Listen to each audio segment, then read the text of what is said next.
Marriage certificate എന്താ വാങ്ങാത്തത്? Marriage certificate വാങ്ങാത്ത കാര്യം എന്ന് പറഞ്ഞാൽ ഞങ്ങൾ പിന്നെ രജിസ്റ്റർ ഓഫീസിൽ പോയി പിന്നെ പേരെല്ലാം എഴുതി അഡ്രസ്സും എല്ലാം എഴുതി കൊടുത്ത് ഒപ്പൊക്കെ ഇട്ടിട്ടാണ് വന്നത്. അപ്പം പറഞ്ഞിട്ട് 15 ദിവസം കഴിഞ്ഞിട്ട് ചെല്ലണേന്ന് പറഞ്ഞായിരുന്നു. അപ്പോൾ 15 ദിവസം കഴിഞ്ഞ് ചെല്ലണേന്ന് പറഞ്ഞപ്പോഴത്തേക്ക് ഞങ്ങൾ വീടൊക്കെ മാറിയിട്ടങ്ങ് വേറെ ഒരു സ്ഥലത്തോട്ട്.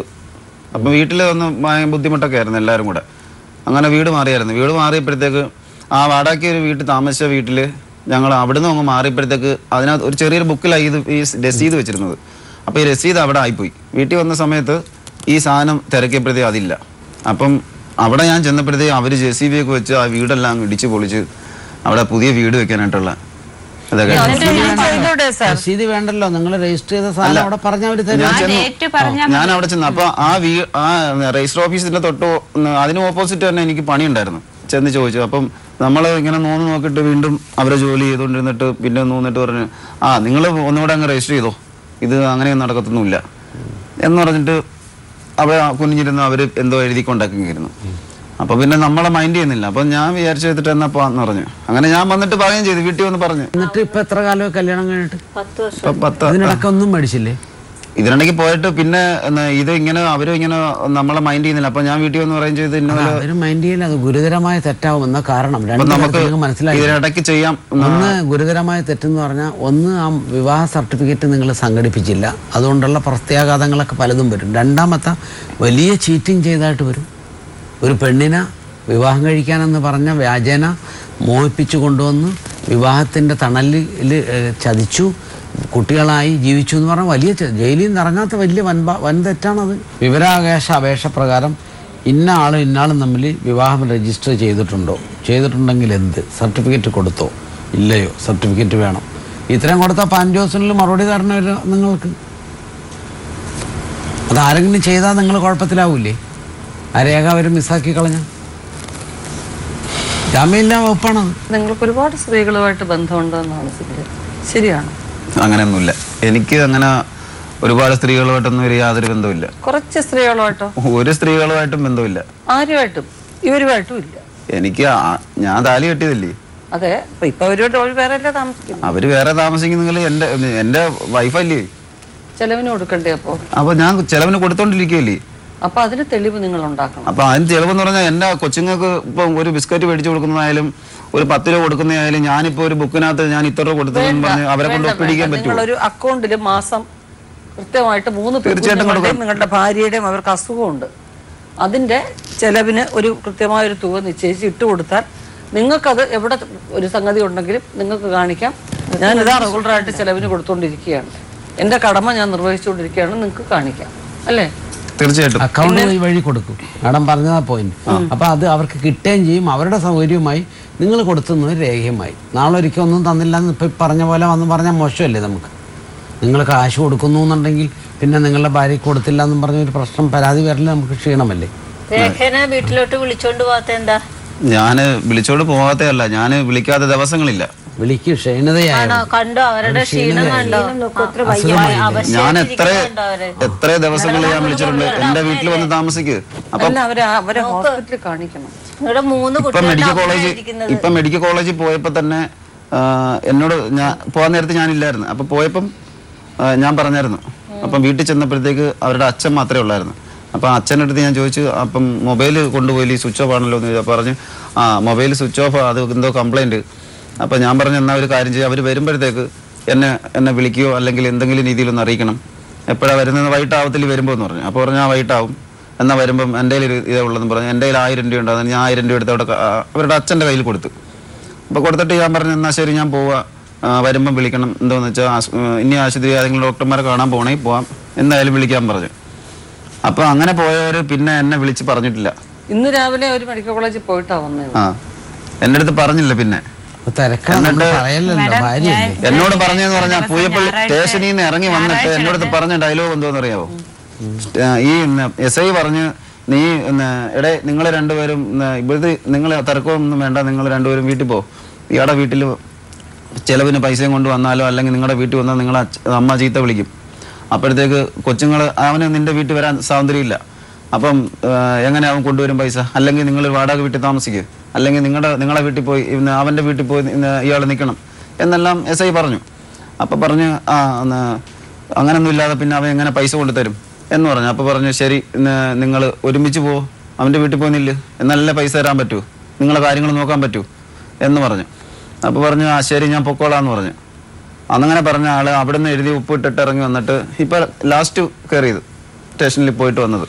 അപ്പം പോയിട്ട് വന്നിട്ട് ജംഗ്ഷനിൽ വന്നിട്ട് ഞാൻ കയറി പിള്ളേർക്ക് കഴിക്കാനുള്ള സാധനങ്ങളൊക്കെ വാങ്ങി, പിന്നെ ഒരു ലിറ്റർ ജ്യൂസും മേടിച്ച് എൻ്റെ അച്ഛൻ കൂടെ ഉണ്ട്. ഇത് എത്രയും കഴിഞ്ഞിട്ട് എന്നോട് പറഞ്ഞ ഡയലോഗ്, സുനിലെ ഞാൻ മേടിച്ചു കൊടുത്ത വെള്ളം മേടിച്ച് കുടിച്ചിട്ട് എൻ്റെ അടുത്ത് പറയുക, സുനിലെ ഇത് സാമ്പിൾ വെടിക്കട്ട, ഇനി ഇത് വലുത് നീ കാണാൻ പോകുന്നതേ ഉള്ളൂ. ഞാൻ ഹോസ്പിറ്റലിൽ പോകുന്നതും സർട്ടിഫിക്കറ്റ് ഉണ്ടാക്കുന്നതും എന്തിനാണെന്ന് പറഞ്ഞിരിക്കുവോ, നിനക്ക് ഞാൻ കാണിച്ചു തരാം, ഞാൻ നിന്റെ കയ്യിൽ നിന്ന് എങ്ങനെ പൈസ മേടിക്കുന്നത് ഞാൻ കാണിച്ചു തരാം എന്നോട് പറഞ്ഞു. അറിയില്ല, ഞാനത് പറയുന്നില്ല, എന്നോട് പറഞ്ഞ കാര്യമാണ് ഞാൻ പറയുന്നത്. അല്ല പറഞ്ഞത് അവരുടെ ജയിക്കാൻ വേണ്ടി പറഞ്ഞു. 6 മാസം പ്രഗ്നൻസി സമയത്ത് കാല് പിടിച്ചു വലിച്ചു, അത്രയും ആരെങ്കിലും ചെയ്യോ, അങ്ങനെയാണ് അവര് പറയുന്നു. ചെവി പിന്നെ ആരോഗ്യമുള്ള മനുഷ്യനല്ല, അവരുടെ ശരീരം കണ്ടോ അങ്ങനെ ചെയ്യാൻ തോന്നുമോ? എങ്ങനെ തോന്നുന്നു? നിങ്ങളുടെ 3 മക്കളുടെ അമ്മ ഞാൻ ആരുടെ കാലിൽ പിടിച്ച് വലിച്ചോണ്ടെന്ന് ഞാൻ പോയിട്ടില്ല. ഇപ്പൊ നിങ്ങളുടെ മുമ്പിൽ ഇരിക്കുമ്പോ തന്നെ കണ്ടാൽ അറിയാൻ പറഞ്ഞ ഹെൽത്ത് എന്റെ കൂടെ വരുമ്പോഴേ ഇങ്ങനായിരുന്നത്. പക്ഷെ നന്നാവണം, പക്ഷെ എല്ലാവരും ശരീരപ്രതി ഒരാണക്ക് വരത്തില്ല. രേഖ പോകാത്ത എന്താ ഭർത്താവിന്റെ വീട്ടില്? പോകാത്തെന്ന് വെച്ചാൽ നമ്മൾ വീട്ടിൽ 3 കുഞ്ഞുങ്ങളെയും കൊണ്ട് ചെന്നിട്ട് എനിക്ക് പട്ടിണി കിടക്കാൻ വയ്യ. ഞാൻ പട്ടിണി കിടക്കാം, എന്റെ മക്കളെ എനിക്ക് കിടത്താൻ ഒട്ടും താല്പര്യമില്ല സാർ. ഇനി അദ്ദേഹം തരും, ഇത്രയും ഈ 10 വർഷവും ഇപ്പൊ 9 മാസവും 2 ദിവസവും ഞാൻ ഈ വ്യക്തിയുടെ കൂടെ പോയിട്ട് ഇന്ന് വരെ എനിക്ക് കിട്ടാത്ത സുഖം ഇനി എന്ന് കിട്ടാൻ എനിക്ക് തോന്നത്തില്ല. ഈ 2-3 ആഴ്ചകൾക്ക് മുമ്പ് ഞാൻ പറഞ്ഞു എന്നെ ആശുപത്രി കൊണ്ടുപോകണമെന്ന്. അന്നേരം പറഞ്ഞു കൊണ്ടുപോകാന്ന് പറഞ്ഞു. ഞായറാഴ്ച തിങ്കളാഴ്ച രാവിലെ ഞാൻ 4:30 തൊട്ട് കിടന്ന് മൊബൈലിൽ വിളിക്കുന്നു, മൊബൈൽ എടുക്കുന്നില്ല. അവസാനം ഞാൻ എന്ത് ചെയ്ത്, ഞാൻ ഒരുങ്ങി ഇദ്ദേഹത്തിന് വീട്ടിൽ ചെന്ന്, ഈ ചേട്ടൻ്റെ വീട്ടിൽ ചെന്നപ്പം ചേട്ടൻ അപ്പുറത്ത് തോട്ടത്തിൽ, അന്നേരം എൻ്റെ അടുത്ത് പറഞ്ഞാൽ പിന്നെ നമുക്ക് പോവാം, തിങ്കളാഴ്ച തന്നെ പോവാന്ന് പറഞ്ഞതാ. അവിടുന്ന് വിറവ് ഞാൻ പറഞ്ഞു എനിക്ക് ആശുപത്രി പോകണം, ഇന്ന ദിവസം OP ദിവസം. അത് ഇന്നെന്തിനാ പോകുന്നത്, നാളെ പോയാൽ പോരെ. ഞാൻ പറഞ്ഞു ചൊവ്വാഴ്ച OP ഇല്ല, ഫിസിഷ്യൻ്റെ OP തിങ്കളാഴ്ച മാത്രമേ ഉള്ളൂ, പിന്നെ പിറ്റേ തിങ്കളാഴ്ച. എനിക്ക് ഗുളിയല്ല, എനിക്ക് വയ്യ. മാഡം കേട്ടോണം, എൻ്റെ മുമ്പിൽ നിന്ന് എന്നെ ഒരുങ്ങി ഒരു ബാഗ് ഇട്ട് ജോലിക്ക് ഇറങ്ങിപ്പോയി ഈ മനുഷ്യൻ എൻ്റെ മുമ്പിൽ കൂടെ. എന്നിട്ട് എന്നെ ആശുപത്രി കൊണ്ടുവരില്ല. ഞാൻ കരഞ്ഞോണ്ട് ഞാൻ വീട്ടിൽ വന്നു. ഒരു കാര്യം പറയുന്നത് എന്തായിരുന്നു പറഞ്ഞു, ഞാൻ എന്റെ കയ്യിൽ രാവിലെ വന്നപ്പോ ഇന്നലെ പൈസ കിട്ടിയില്ല, അപ്പം എങ്ങനെ പോകുന്നത്, ഞാൻ അതുകൊണ്ടാ പിന്നെ വിളിച്ചിട്ട് എടുക്കാഞ്ഞതും. പിന്നെ ഞാൻ വൈകിട്ട് പൈസ കിട്ടുമ്പോൾ അങ്ങോട്ട് കൊണ്ടുവരാൻ, എന്നിട്ട് നാളെ അങ്ങനെ നമുക്ക് പോകാന്ന് വിചാരിച്ചിട്ടാ ഞാൻ ഇരുന്നേന്ന്. അതും പറഞ്ഞ കാര്യമായിട്ടാ പറഞ്ഞത്. ഒന്നും പറഞ്ഞില്ലേ മേഡം, സത്യം ഒന്നും പറഞ്ഞില്ല. അത് എല്ലാം പറയുന്നത് അദ്ദേഹം അച്ഛൻ വരെ അവിടെ നിൽപ്പുണ്ടായിരുന്നു. സത്യം പറഞ്ഞാൽ ഞാൻ അങ്ങ് കരഞ്ഞു. കാരണം എനിക്ക് OP പോവാൻ അന്ന് നമ്മള് ഡോക്ടർ പറഞ്ഞേക്കുന്ന വെച്ചാൽ 2 ആഴ്ച കൂടുമ്പോഴാണ് OP കാണേണ്ടത്. ഈ 2 ആഴ്ച ഒരുപാട് ദിവസം വന്നേ പറ്റത്തുള്ളൂ. 850 സുനില് പൈസ ഇല്ലാന്ന് പറയണെന്താ? സുനിൽ നല്ല ആരോഗ്യമുള്ള ചെറുപ്പക്കാരനല്ലേ, എന്ത് പണിയെടുത്താലും എനിക്ക് പൈസ, എനിക്ക് ജോലി ചെയ്ത്, എനിക്ക് എല്ലാ ദിവസവും ജോലി ഇല്ലെങ്കിൽ തന്നെയും ഉള്ള ദിവസത്തിൽ പൈസ കിട്ടുന്ന എല്ലാ ദിവസവും ഞാൻ ഈ നാട്ടിൽ എൻ്റെ ചുറ്റുവട്ടത്താണ് എനിക്ക് ജോലിയെങ്കിൽ തീർച്ചയായിട്ടും ഞാൻ എല്ലാ ദിവസവും കഴിവതും നേരത്തെ വരുവാണെങ്കിൽ ഞാൻ ഒരു ഓട്ടോ വിളിച്ചിട്ട് ഞാൻ നേരെ അവിടെ ചെന്നിട്ട് പിള്ളേർക്ക് എന്തെങ്കിലും കൊണ്ട് കൊടുത്ത്, പിന്നെ രേഖ വിളിച്ച് നല്ല രീതിയിലാണെങ്കിൽ രേഖ അടുത്ത് വരും, അല്ലെങ്കിൽ രേഖ അടുത്ത് വരത്തില്ല. അല്ലെ പല വീട്ടിലേക്കുള്ള അങ്ങനെ ചെയ്യാതെ വീട്ടിലേക്കുള്ള പലചരക്ക് സാധനങ്ങളൊക്കെ വാങ്ങിച്ചു കൊടുത്തൂടെ? പലചരക്ക് സാധനങ്ങൾ എൻ്റെ അച്ഛൻ പിന്നെ അത് അവിടെ എല്ലാം നിങ്ങളിപ്പോ അവര് താമസിക്കുന്നിടത്ത് കൊടുക്കാല്ലോ, കുറച്ച് കൊടുക്കുന്നുണ്ടായിരുന്നു. അരി വരെ മേടിച്ചോണ്ട് കൊടുക്കുമായിരുന്നു. അപ്പം ഒരു സമയത്ത് അച്ഛൻ അരി കൊണ്ട് ചെന്നപ്പോഴത്തേക്ക് രണ്ടാമത്തെ പ്രാവശ്യം അരി കൊണ്ട് ചെന്നപ്പോഴത്തേക്ക് അവര് അമ്മ അരി എടുത്ത് കളഞ്ഞെന്ന് പറഞ്ഞു. എന്നിട്ട് തിരിച്ച് മുറ്റത്തിട്ട് കൊടുത്ത് എടുത്തോണ്ട് പൊക്കോ, ഇവിടെ ആരുടെയും അരിയും സാധനവും ഒന്നും ഇവിടെ വേണ്ടെന്ന് പറഞ്ഞു. അരി മാഡം ജൂൺ മാസത്തില് ഞാൻ കേസ് കൊടുത്തെന്ന് പറഞ്ഞല്ലോ. കേസ് കൊടുത്തെന്ന് പറഞ്ഞപ്പോ ആ ഒരു സാറുണ്ട്, ആ സാർ അവിടെ അന്വേഷിക്കാൻ വന്നപ്പോ എന്നെ കണ്ടു. ഞാൻ അവിടെ മുറ്റത്തേക്ക് കണ്ടു. അന്നേരം എൻ്റെ അടുത്ത് വെച്ച് എങ്ങനെയുണ്ട് സുനിൽ വരാറുണ്ടോ? ഞാൻ പറഞ്ഞു വരാറില്ല. അന്നേരം എൻ്റെ അടുത്ത് വെച്ച് സുനിലിൻ്റെ നമ്പർ ആരാൻ പറഞ്ഞു. ഞാൻ അപ്പോൾ സുനിൽ ചേട്ടൻ്റെ നമ്പർ എടുത്തു. ചേട്ടൻ്റെ നമ്പർ എടുത്തപ്പോൾ ചേട്ടൻ്റെ മൊബൈൽ സ്വിച്ച് ഓഫ്. അന്നേരം എൻ്റെ അടുത്ത് പറഞ്ഞ് വേറെ ആരെങ്കിലും ഉണ്ടോ രേഖയെന്ന് വെച്ചു. ഞാൻ പറഞ്ഞു അച്ഛൻ്റെ ഉണ്ട്, അച്ഛൻ്റെ നമ്പർ കൊടുക്കാമെന്ന്. അങ്ങനെ അച്ഛനെ വിളിച്ചിട്ട് പറഞ്ഞു ഇത് പറ്റത്തില്ല, കാരണം അവനോട് മര്യാദയ്ക്ക് കൊച്ചുങ്ങൾക്ക് ചിലവിനുണ്ട് കൊടുക്കാൻ പറ. അപ്പം കുഞ്ഞുങ്ങളടുത്ത് വെച്ചപ്പോൾ കുഞ്ഞുങ്ങൾ പറഞ്ഞു ഒന്നും മേടിച്ചോണ്ട് വരത്തില്ല സാറേ എന്ന് പറഞ്ഞ്. ഞാൻ അരി ഒന്നും മേടിച്ചോണ്ട് വരത്തില്ല, അച്ഛൻ വല്ലപ്പോഴും വരുമ്പോൾ പാപ്പം മേടിച്ചോണ്ട് വരും, അല്ല ഞങ്ങൾക്കൊന്നും മേടിച്ചോണ്ട് വരത്തില്ല എന്ന് പറഞ്ഞു. അങ്ങനെ ആ സാറ് അച്ഛനെ വിളിച്ചത്. ആ പോലീസുകാരൻ സാറിന് അച്ഛനെ വിളിച്ചിട്ട് പറഞ്ഞ് മര്യാദയ്ക്ക് കൊച്ചുങ്ങൾക്ക് ആവശ്യമുള്ള സാധനങ്ങൾ മേടിച്ചോണ്ട് വരട്ടെ പറഞ്ഞു. ഒരു 10-15 മിനിറ്റ് ആയപ്പം ഒത്തിരി ഒരു 10 കിലോ കാണുമായിരിക്കും റേഷൻ അരി മേടിച്ച് ചാക്കി കെട്ടി ഒരു ഓട്ടയ്ക്കകത്ത് അവിടെ കൊണ്ടുവച്ച്. അവിടെ കൊണ്ടുവച്ചപ്പം അവിടെ വെച്ചിട്ട് ഈ അച്ഛനങ്ങ് പോയി. അന്നേരം അമ്മ പറഞ്ഞ ഞാനും കഷ്ടപ്പെട്ട 1 രൂപയുടെ അരി ഇപ്പോൾ ഉണ്ട്, 1 രൂപയുടെ അരി എനിക്ക് ഈ കൊച്ചുങ്ങൾക്ക് മേടിച്ചു കൊടുക്കാം, ഈ അരി മാത്രം മതിയൊന്ന് വെച്ച്, അരി മാത്രം മതിയെന്ന് വെച്ച്. അന്നേരം ഞാൻ പറഞ്ഞ അമ്മേ അച്ഛൻ ഇവിടെ വെച്ചിട്ട് പോയില്ലേ, ഇവിടെ വെച്ചേക്കാൻ പറഞ്ഞു. അങ്ങനെ ഞാൻ ജോലിക്ക് പോയപ്പം പിന്നെ ഒരു ദിവസം 2 ആഴ്ച കഴിഞ്ഞപ്പം ഇതേപോലെ 10 കിലോ അരി മേടിച്ചോണ്ട് വന്നു. അന്നേരം അമ്മ പറഞ്ഞു ഒരു കാര്യം ചെയ്യും, ആങ്ങളെ നമുക്ക് കൊണ്ടുപോകാൻ പറഞ്ഞ്.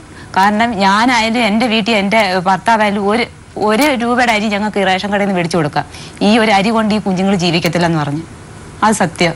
രേഖയ്ക്ക് നിങ്ങളോട് ശത്രുത വല്ലതുണ്ടോ? അതെനിക്കറിയത്തില്ല.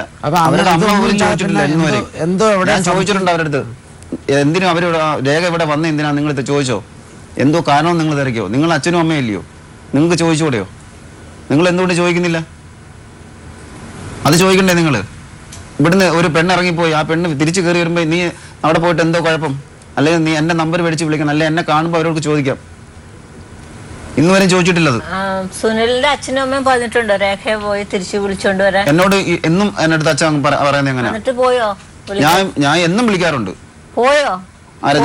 പോയി വിളിച്ചോന്ന് ഞാൻ ഇത്ര പ്രാവശ്യം വിളിച്ചേക്കും. ഒരു ദിവസം പോലും അതിനായിട്ട് വീട്ടിൽ വന്നിട്ടില്ല. ഇത്ര പ്രാവശ്യം ഒരു ദിവസം പോലും കാര്യമായിട്ട് എന്റെ വീട്ടിൽ രേഖ വന്ന് ഇരിക്കുന്ന സമയത്ത് ഞാൻ പറഞ്ഞിട്ടുണ്ട്, രേഖ നമ്മൾ ഇങ്ങനെ ഇരുന്നാ പോരാ, നീ അവിടെ നിന്ന് ഇവിടെ വന്ന് താമസിക്ക്, ഇവിടെ വന്നിരിക്കണം, കൊച്ചുങ്ങൾ പിള്ളേരാ. രേഖ ഉപദ്രവിക്കാറുണ്ടോ? ഞാൻ ഉപദ്രവിക്കാറൊന്നുമില്ല. പിന്നെ പ്രശ്നങ്ങളൊന്നുമില്ലല്ലോ, പിന്നെ രണ്ടായിട്ട് കഴിയുന്ന. ഒരു ദിവസം ഞാൻ എൻ്റെ അനിയനുള്ള സമയത്താ, അനിയനും അനിയത്തിയൊക്കെ ഉള്ള സമയത്താ പിന്നെ ഇങ്ങനെ ഒരു സംസാര വിഷയം ഉണ്ടായി. അപ്പോഴത്തേക്ക് സംസാര വിഷയം എന്ന് പറഞ്ഞാൽ അത് ഇവര് കൊച്ചുങ്ങളെ കണ്ട് താഴെ വീണു, അങ്ങനെ എന്തോ, അങ്ങനെ രേഖ ചുമ്മാ എന്തോ സംസാരിക്കുകയോ ഒക്കെ സൗണ്ട് ഉണ്ടാക്കി. അപ്പം ഞാൻ പറഞ്ഞു ചുമ്മാ ആവശ്യമില്ല കിടന്ന് വഴക്കൊന്നും ഉണ്ടാക്കുക എന്ന് പറഞ്ഞു. അവരിപ്പോൾ നാളെ അങ്ങനെ പോകുന്നവരാ, 2 ദിവസം ഇവിടെ നിൽക്കുന്നില്ലേ ഉള്ളൂ എന്ന് പറഞ്ഞു, ചുമ്മാ കിടന്ന് സംസാരിക്കാതെന്ന് പറഞ്ഞു. അപ്പോൾ വീണ്ടും സംസാരിച്ച്. അങ്ങനെ ഞാൻ അടിക്കത്തില്ല, ഞാൻ ചുമ്മാ കയ്യിൽ ഇങ്ങനെ മുറുക്കി പിടിച്ചിട്ട് ചുമ്മാ ദേഷ്യം മുറുക്കി പിടിച്ചിട്ട് ഇങ്ങനെ തെള്ളിയിട്ട് ഞാനങ്ങ് പോകും. അങ്ങനെ രാവിലെ ഞാൻ അത് പണിക്ക് പോകുന്ന സമയത്തായിരുന്നു. അങ്ങനെ അതുപോലെ ചെയ്തു, ഞാൻ ഇറങ്ങിപ്പോയി. പക്ഷേ രേഖ വീണു അവിടെ, അത് ഞാൻ അറിഞ്ഞില്ല. കൈ പിടിക്കുമ്പോൾ വീഴോ? കൈ പിടിച്ച് ഇങ്ങനെ തെള്ളിയിട്ടാ പോയത്. അപ്പോഴത്തേക്ക് രേഖയുടെ ചെവിയുടെ സൈഡിലങ്ങോട്ട് മുറിഞ്ഞെന്ന് പറഞ്ഞു. കുഞ്ഞുങ്ങളോട് ചോദിച്ചാൽ മതി, ഞാൻ വീട്ടിൽ വരുമ്പോഴേ അറിയുന്നത്. ചുമ്മാ അവിടെ വെച്ച് എന്നോട് ചോദിച്ചു, പിന്നെ കണ്ണാടി വെച്ച് ഞാൻ നോക്കിയപ്പം പറയോ ചെവി മുറിഞ്ഞ നോക്കുവാന്നോന്ന്. ഒരു കാര്യം ചെയ്യും, ഇനി ഇന്ന് ചോറ് വെക്കണ്ട, ഞാൻ ഊണ് മേടിച്ചോണ്ട് വരാന്ന്. കണ്ടോണ്ടിരിക്കുക പച്ച മടലിന് തന്നെ ഈ കാല് മൊത്തം അടിച്ചങ്ങ് ശരിയാക്കി. പച്ച മടലിന് ഞാൻ അങ്ങനെ പിന്നെ അവിടെ പിന്നെ വയലുണ്ട്, ആ വയലിനിറങ്ങി താഴോട്ട് ഓടി. ഞാൻ താഴോട്ട് ഓടിയപ്പോൾ എൻ്റെ കുഞ്ഞുങ്ങളും കൂടെ ഓടി. എനിക്ക് എന്തോ ചെയ്യണമെന്ന് അറിയാൻ വയ്യ. കൊച്ചു വിചാരിച്ച് ഞാൻ അവിടെ ഒരു കൊച്ചു കുളമുണ്ട്, അതിൽ ചാടാൻ പോവാന്നും പറഞ്ഞു അവിടുന്ന് ഈ കമ്പ് വെച്ച് ഇങ്ങനെ 2 വശവും പിടിച്ച് വലിച്ചടിച്ചോണ്ടാ വന്നേ. താഴെ വീട്ടിലെ ചേച്ചി പറയുന്നേടി നിനക്ക് വല്ലതും ഓർമ്മയുണ്ടോ, നിന്നെ ചെയ്തത് നിനക്ക് വല്ലതും ഓർമ്മയുണ്ടോ? ഞാൻ പറഞ്ഞു ചേച്ചി എനിക്കൊന്നും അറിഞ്ഞൂടെ, നിന്നെ അത്രയ്ക്കും ചെയ്ത് നിന്റെ ജീവിതാവസാനം വരെ നിനക്കിതൊരു കേടാണ് ഇത് ചെയ്ത്. അല്ലെങ്കിൽ ആ താഴെ വീട്ടിലെ ചേച്ചിമാരോട് നിന്ന് ചോദിച്ചാൽ മതി, അവര് പറയും. ഭാര്യയായിട്ട് അഭിപ്രായ വ്യത്യാസമോ, ഭാര്യയെ വിളിച്ചിട്ട് അവള് വരാത്തതുകൊണ്ട് ഞാൻ ചെലവിന് കൊടുക്കുന്നില്ല എന്നൊക്കെ ന്യായം പറയാം. പക്ഷെ 3 മക്കളുടെ കാര്യത്തിൽ വിളിച്ചാലും വിളിച്ചില്ലേലും അവരെവിടെ നിന്നാലും, അവരുടെ വീട്ടിൽ നിന്നാലും നിങ്ങളുടെ വീട്ടിൽ നിന്നാലും വേറെ ഓർഫനേജിൽ എവിടെ നിന്നാലും 3 മക്കൾക്ക് മാന്യമായ മെയിൻ്റനൻസ് കൊടുക്കുക നിർബന്ധം. തീർച്ചയായിട്ടും കൊടുത്തേ പറ്റൂ. കൊടുത്തില്ലെങ്കിൽ നിങ്ങൾക്ക് ധാർമ്മികമായി നിങ്ങൾക്ക് കുറെ കാലം കഴിയുമ്പോൾ അതിൻ്റെ ശിക്ഷ നിങ്ങൾക്ക് തീർച്ചയായിട്ടും ഞാനത് കൊടുക്കാൻ തയ്യാറാണ്. സുനിൽ അധ്വാനിച്ചുണ്ടാക്കുന്ന പണം കൊടുക്കുന്നതിന് തെളിവുണ്ടായിക്കോട്ടെ. അവർ കിട്ടുമ്പോൾ ആ പൈസ അവരുടെ മക്കൾക്ക് അവർ ഉപയോഗിക്കുകയും ചെയ്തോട്ടെ. അവരുടെ കാര്യം ഇനിയിപ്പോൾ അവരുടെ അമ്മയോ അച്ഛനോ ആരെങ്കിലും ചെയ്യണമെങ്കിൽ ചെയ്തോട്ടെ. ഇതിൽ ബാക്കി വല്ലതും ഉണ്ടെങ്കിൽ അത് ഉപയോഗിച്ചു. അതിനൊരു സംവിധാനം അല്ലേ മാഡം നമുക്ക് ഉണ്ടാക്കണം. അതിനൊരു അക്കൗണ്ട് മാഡം പറഞ്ഞ പോലെ അവരുടെ പേരിൽ, അപ്പൊ പ്രശ്നമില്ല, ഒരു അക്കൗണ്ട് അവരുടെ പേരിൽ തുറന്നിട്ട് ഇട്ടുകൊടുത്തേക്ക്. നിങ്ങൾ അധ്വാനിച്ച് ഏതാനും കൊണ്ടുവരില്ലേ, നിങ്ങളുടെ മക്കളും അല്ലേ. അപ്പൊ അത് അതിൻ്റെ കണക്കായി. രണ്ടാമത്തെ ഒരു കാര്യം, ഇപ്പം അവർ വളരെ ആവശ്യമാണ്, അവരെ ഹോസ്പിറ്റലിൽ ചികിത്സിക്കാൻ എന്തെങ്കിലും ഒരു സംവിധാനം ചെയ്തു കൊടുക്കുക. നമ്മുടെ ഒരു കാല് തളർന്നു പോയാൽ നാളെ അവർക്ക് ആരോഗ്യം ഉണ്ടെങ്കിൽ നിങ്ങൾക്ക് ഭക്ഷണം കൊണ്ടു തരേണ്ട ഭാര്യയല്ലേ, വേറെ ആൾക്ക് അതുപോലെ ചെയ്യാൻ പറ്റുമോ? ഇല്ലല്ലോ. അപ്പൊ അതൊക്കെ ഒന്ന് മനസ്സിലായി. എന്നെ കൊണ്ട് കഴിവുന്ന പരമാവധി ഞാൻ ചെയ്യുന്നുണ്ട്. പക്ഷെ എനിക്കൊന്നും തെളിവില്ല. ആയിക്കോട്ടെ, ഇനിയും ചെയ്യാം. അങ്ങനെ തീർച്ചയായിട്ടും ഞാൻ തയ്യാറല്ലേ. ഇനി ചെയ്യുമ്പോൾ നമുക്ക് നിങ്ങളെ പഴി പറയരുത്, നമുക്ക് അക്കൗണ്ട് വഴി വിടാം. നിങ്ങളുടെ പരിരക്ഷണയിൽ ഭാര്യയും 3 മക്കളും കഴിയുമ്പോൾ നിങ്ങൾക്ക് ജോലി ഉണ്ടെങ്കിൽ നിങ്ങൾക്ക് ചെയ്യാൻ പറ്റുന്ന കാര്യങ്ങളാണ് നമ്മൾ ഉദ്ദേശിക്കുന്നത്. നമ്മൾ അങ്ങോട്ടും ഇങ്ങോട്ടും കുറ്റവും കുറവും പറയാനല്ല. 2500 രൂപ വെച്ച് 3 കുട്ടികൾക്ക് ഒരു 7500 രൂപ എന്നുള്ളത് മാസത്തിലെ ആദ്യത്തെ ദിവസം ഒരു 3750, ബാക്കി 15 ദിവസത്തിന് ശേഷം 3750, അങ്ങനെ 2 ഫ്ലൈറ്റ് കൊടുക്കും. കോടതികളൊക്കെ ചെയ്യുന്ന കണക്കെന്ന് പറഞ്ഞാൽ ഇപ്പൊ 1/3 ആയുള്ളൂ. ഒരു ലേബറർക്ക് ഒരു ദിവസം 700 രൂപ വെച്ച് ആവറേജ് കോടതി കൂട്ടും. മേസ്ത്രി ആണെങ്കിൽ സ്കിൽഡ് ആവുമ്പോ കുറച്ചുകൂടി കൂട്ടും. അതാ ഞാൻ 20,000 രൂപ ആവറേജ് ഞാൻ പറഞ്ഞതാ. അപ്പൊ ഇപ്പൊ മാഡം പറഞ്ഞ 7,500 പറഞ്ഞാൽ 1/3 ഉള്ളൂ. ഇതിങ്ങനെ അവരുടെ വീട്ടിൽ കാണുക, സന്തോഷമായിട്ട് നിൽക്കുക. അവര് നിങ്ങളുടെ വീട്ടിലിടയ്ക്ക് പോകാറുണ്ടല്ലോ, പോയും കാണണം. കുഞ്ഞുങ്ങളെ കൊണ്ട് അവിടെ പോയും കാണണം. അങ്ങോട്ട് പോകും. അങ്ങനെ ഇരിക്കട്ടെ സുല്ലേ. ഈ അസുഖം ഒന്നുകൊണ്ടേ കാണിക്കും. മെഡിക്കൽ കോളേജിൽ കൊണ്ടുവന്ന് കാണിച്ചിട്ട് എന്താണ് ഡീറ്റെയിൽഡ് ആയിട്ട് ചോദിക്കണം. ഇവർക്ക് എന്ത് ഗുളിക കഴിക്കണം, എന്താ സംഗതി, നിങ്ങൾക്ക് സത്യമാണെന്ന് ബോധ്യപ്പെടണമല്ലോ. ഇനി വേറെന്ത് വ്യവസ്ഥ വെക്കേണ്ടത്. പിന്നെ സുനിൽ അവിടെ ചെല്ലുമ്പോൾ സന്തോഷമായിട്ട് സുനിലിന് വേണ്ട രീതിയിൽ ആഹാരം വെച്ചു കൊടുക്കുക. കുഞ്ഞുങ്ങളുമായിട്ട് കളിക്കാനും സന്തോഷിക്കാനും ഉള്ള അവസരങ്ങൾ നിങ്ങളുടെ വീട്ടിലുണ്ടാവണം. ഞാൻ അവിടെ ചെന്ന പിള്ളേരെ കാണാൻ ചെല്ലുമ്പോ എനിക്ക് എന്നെ ആരും ചീത്ത പറയാൻ പാടില്ല. അതൊന്നും പറയത്തില്ല. കുറച്ച് അവർക്ക് ആരോഗ്യം ശരിയാവുന്നവരെ കേട്ടോ, ആരോഗ്യം ഒന്ന് ശരിയാവുന്നവരെന്നേ ഉള്ളൂ. അത് കഴിഞ്ഞ് കഴിയുമ്പോ എങ്ങനെയാന്ന് വെച്ചാൽ നിങ്ങളുടെ തീരുമാനം. അത് കഴിയുമ്പോ പോണം. നിങ്ങളും ജോലിക്ക് പോവുക. ഇത് കൊണ്ടും രണ്ടും കൂടെ കൊണ്ട് ഈ കുട്ടികളുടെ കാര്യം സേഫ് ആക്കും. രേഖ പരാതിക്കാരി അവരുടെ പക്ഷം പറഞ്ഞു. സുനിൽ വലിയ നിർബന്ധങ്ങളൊന്നും ഇല്ലാതെ തന്നെ ആ കുട്ടികളുടെ ചെലവിനായിട്ടുള്ള തുകയും മറ്റു കാര്യങ്ങളും എല്ലാം ചർച്ച ചെയ്ത് ഒരുവിധം തീരുമാനത്തിലാക്കിയിട്ടുണ്ട്. അത് സാർ വായിക്കും. ഹർജിക്കാരിയായ രേഖയും ഇയാളുടെ ഭർത്താവായ സുനിലും തമ്മിൽ അവരുടെ കുട്ടികളുടെ ചെലവ് സംബന്ധിച്ചും രേഖയുടെ ഇപ്പോഴത്തെ ചികിത്സ സംബന്ധിച്ചും അവർ തമ്മിൽ ഉണ്ടാക്കിയ കരാറുകളുടെ വ്യവസ്ഥ താഴെ പറയും പ്രകാരമാണ്. 1. 3 കുട്ടികളുടെ ചിലവുകളിലേക്കായി ഒരു മാസം 7,500 രൂപ മൊത്തം തോതിൽ മാസത്തിലെ 2 ഗഡുക്കളായി സുനിൽ ടിയാൻ്റെ ഭാര്യയുടെ അക്കൗണ്ടിലേക്ക് നിക്ഷേപിക്കുന്നത് ആണെന്നും അത് ഉപയോഗിച്ച് രേഖ കുട്ടികളുടെ ഭക്ഷണം, വസ്ത്രം, ആരോഗ്യം, വിദ്യാഭ്യാസം തുടങ്ങിയ കാര്യങ്ങൾ നടത്തുന്നതാണെന്നും പരസ്പരം സംബന്ധിച്ച് കരാർ എഴുതുന്നു. 2. രേഖ ഇപ്പോൾ ആശുപത്രിയിൽ ചികിത്സയിലിരിക്കുന്നതിനാൽ രേഖയുടെ ആരോഗ്യം വീണ്ടെടുക്കുന്നതുവരെ സുനിലിന് കഴിയുന്ന രീതിയിൽ സാമ്പത്തിക സഹായം നൽകാമെന്നും സമ്മതിച്ചിരിക്കുന്നു. 3. രേഖയുടെ ബാക്കി ചെലവുകൾ സംബന്ധിച്ച് പിന്നീട് തീരുമാനിക്കാവുന്നതാണ്. 4. രേഖയുടെ വീട്ടിൽ കുട്ടികളെ സന്ദർശിക്കുവാനും അനുബന്ധ കാര്യങ്ങൾക്കും വരുന്ന സുനിലിനോട് രേഖയും അവരുടെ മാതാപിതാക്കളും സൗമ്യതയോടെ പെരുമാറുന്ന അവസ്ഥ ഉണ്ടാക്കാവുന്നതാണെന്ന് രേഖയും സമ്മതിച്ചിരിക്കുന്നു. പരസ്പരം സ്നേഹത്തോടെയും സഹകരണത്തോടെയും കഴിയാമെന്നും രണ്ടുപേരും സമ്മതിച്ചിരിക്കുന്നു. അദാലത്ത് വിധിയുടെ വ്യവസ്ഥകൾ ലംഘിക്കപ്പെട്ടാൽ നിയമ നടപടികളുമായി മുന്നോട്ട് പോകാവുന്നതും ആണ്.